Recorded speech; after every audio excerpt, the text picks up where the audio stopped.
Ito kami. Yan, good morning guys. Ayan, so for today's vlog, ayan, akit kami sa Patirik dito. May pupuntahan lang kami. So nakakahingal. Very important matter. Ay, matter. Very important matter yung aming pakay dito. So dyan kami banda naligo sa Addis dyan resort dito. Ay, paakit lang. Oo, sa kanan. Oo. Doon lang kami duman. Pero nung hinatid ako nakaklase ko dito na shortcut na. Malapit lang pala. Naka-tricycle. So ito na nga, naglalakad kami kasama ko yung aking bilas. Ayan si Bella. Pagod. Nakakahingal dito. Galing kami dun sa pababa. Ngayon pataas naman kami. So nag-exercise lang kami mag-walking. Ayan, nagbabakil-bakil pa ako. Sana lang gising na yung pakay namin. Yan, sana daw gising na yung pakay namin.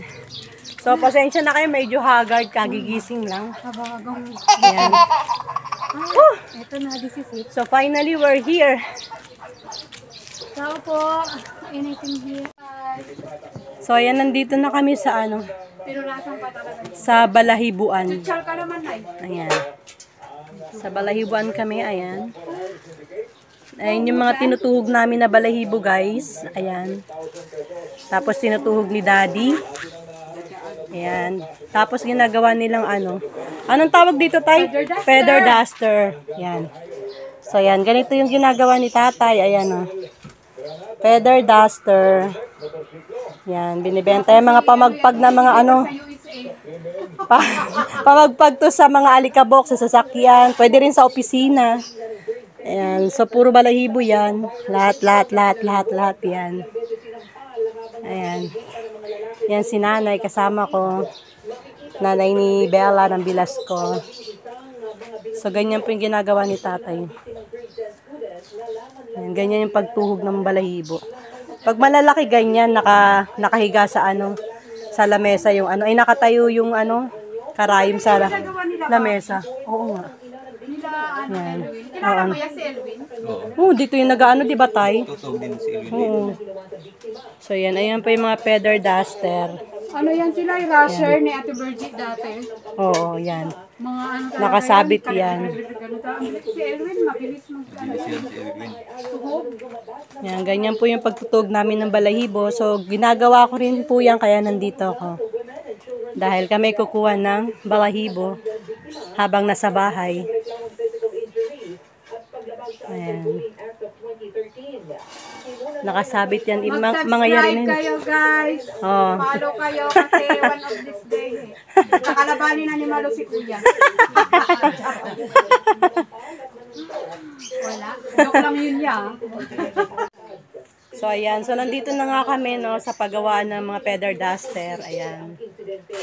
So, good morning. Ayan, medyo haggard tayo kasi kagigising lang. So, inantay lang natin si ate, yung asawa ni Kuya na may-ari dito sa Balahibuan. Ayan.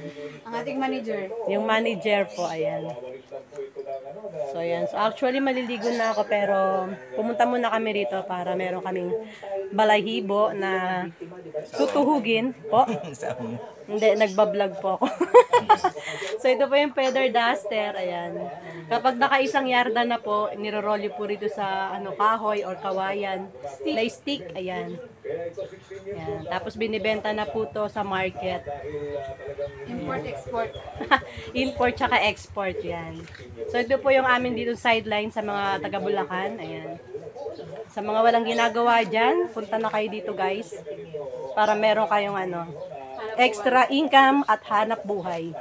Kasi nandiyan kayo sa kalsada. Magmarites. Ayun na po yung may-ari, binibilang na po yung yari ni Nanay. Tatlong fortune ate. Apat sandali ba? Yan, ito po yung pinaka-may-ari ng balahibuan dito. Grabe na vlog ka. Opo. So, dito na tayo. Ayan.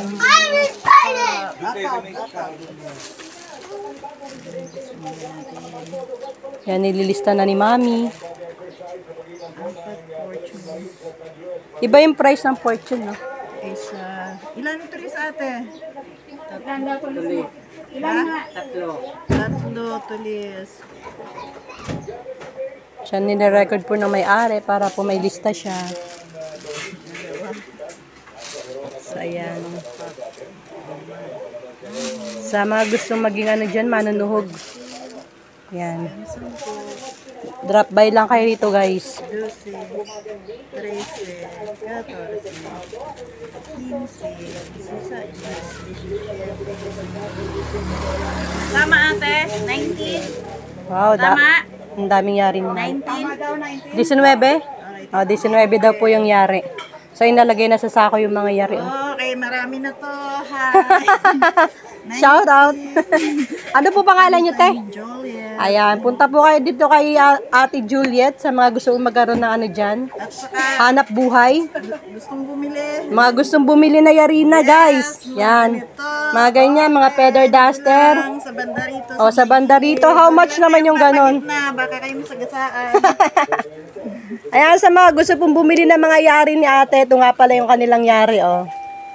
Yan, mag-PM lang po kayo sa akin para samahan ko kayo dito sa kanila. Comment down below kung taga saan kayo, ha, para ihahatid namin tong yari basta marami po, ha. Ganito po.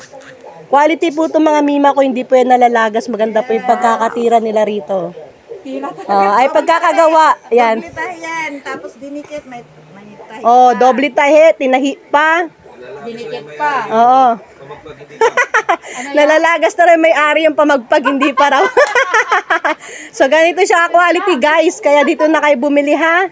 Okay, kindly ano lang kayo, PM or comment down below sa mga gusto pong bumili.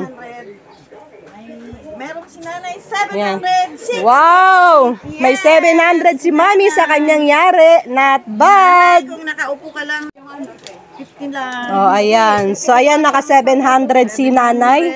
Ayan po yung nanay ng Bilasco. So, nakayari po siya ng 19 pieces. So, equivalent po ay 700. Not bad. So, mga nakatambay dyan. Ayan ang pang ginagawa nyo. Oo. Si nanay, ilang taon na po kayo? Ito si nanay, ito si nanay. Ayan si nanay. Oh. 700 mula kay Ate Juliet. Not bad. Congrats. O, diba? May edad na yan si nanay, pero tingnan nyo, nagkaroon ng 700 dahil po sa kanyang pagtutog ng balahibo. Ayan. Courtesy of Ate Juliet. Ayan, si Ate Juliet. So, ayan. Dito na po kayo kumuha ng balahibo. Ayan. Sa mga gusto pong magkaroon ng extra income. May mangitlog dito, kaya Ayun. sa ako. Pag bumili kayo, dito nyo rin ibenta, guys. At yari agad. Instant money na po yan. So, kailangan lang po talaga ng sipag at tiyaga. Oh, nakaupo ka lang. Ay ka lang, mayroon ka ng... Pera. Ako si Juliet, nagbabalahibo dito sa may citrus. Kung gusto niyo pong bumili, bumili kayo dito. Kung gusto niyo magbenta kayo ng mga ganito.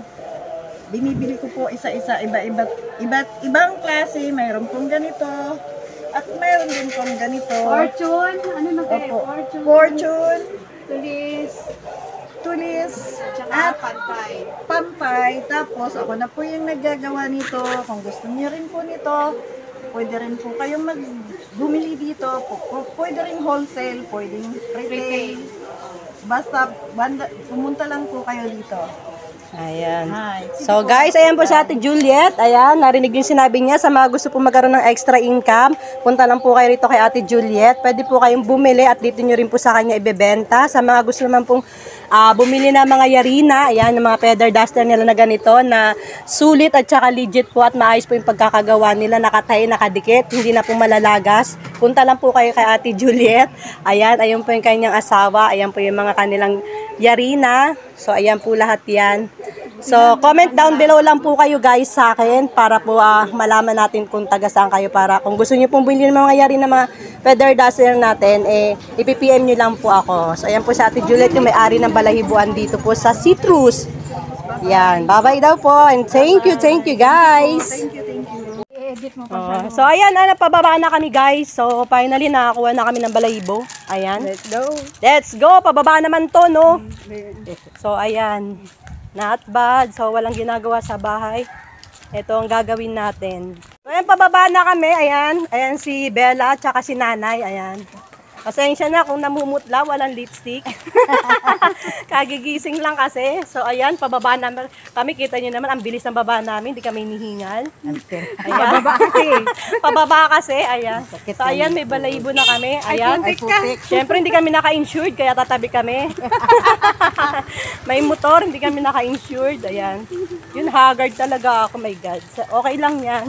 So, thank you for watching, guys. So, please don't forget to subscribe, follow me, at pakishare ng mga live. Bye-bye and good morning, everyone! Comment down below. Comment down below sa mga gusto po magtuog ng balahibo, ha? Para magkaroon kayo ng pera. Kaysa nagmamarites kayo dyan, ha? Thank you so much! Bye-bye!